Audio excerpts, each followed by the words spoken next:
I'm Peter Spiegel, news editor of the Financial Times. I'm here with Brooke Masters, who's the company's editor of the Financial Times. Before Brooke moved here to London, she covered Jim Comey as a prosecutor both in Virginia and as the U.S. attorney in New York. Brooke, a lot of this controversy about the firing of Jim Comey has focused on the fact that many in Washington view him as sort of a Boy Scout, sort of a really ramrod, straight arrow that Trump has come in and pushed out in the middle of a sort of an upstanding investigation. Is that the Jim Comey you knew when you covered him in Virginia and in Manhattan? Oh, yeah. Okay. I mean, Jim is a career prosecutor. He's done other things. He worked for a hedge fund at one point, and he worked for a defense contractor.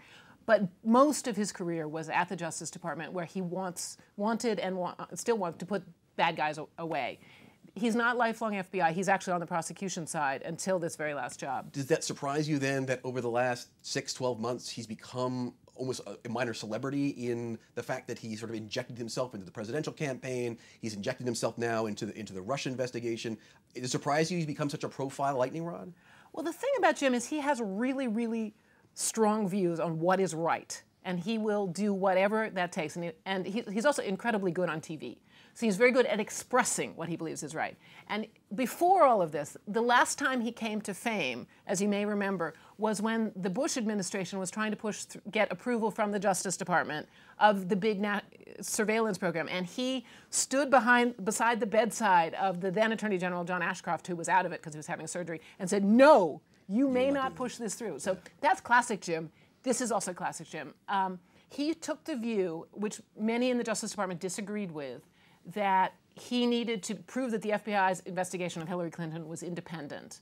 And since then, once he took that view, everything else he's done is really consistent. Well, the interesting thing is, as you pointed out, that we now look at this as very much for lack of a better word, Trump putsch at the FBI. But as you say, there are those within the Justice Department who were very uncomfortable with what he did from the outset. The fact that he went so public, revealing the contents of an FBI investigation. And as a matter of fact, in the memo sent by the Deputy Attorney General, Rod Rosenstein, who was another man you covered, it is a rather well-detailed account of some of those grievances within the Justice Department. Absolutely. Fundamentally, the way the U.S. law enforcement process works is there are investigators, which is the FBI, and there are prosecutors who decide whether to bring cases. And traditionally, the FBI does not get out there and give press conferences deciding what they've found. What they do is they gather the information and they bring it to the prosecutors, and the prosecutors decide what to do, and they hold the press conference and they announce it. In this case, there was something weird going on, which is that the head of the Justice Department at the time, Loretta Lynch, was close to the Clintons. Anyway, long history of knowing the Clintons. And there was this weird meeting at an airport. In Phoenix. In Phoenix, oh, right. Where her plane and Bill Clinton's plane were nearby, and he popped onto her plane to say hi.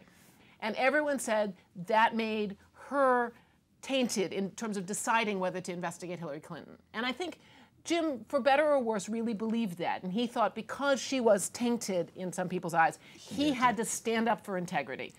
I think you could easily argue he's wrong. And I think the Justice Department would say, many people in there would say he was wrong. But I think he did it because he believed he was doing the right thing.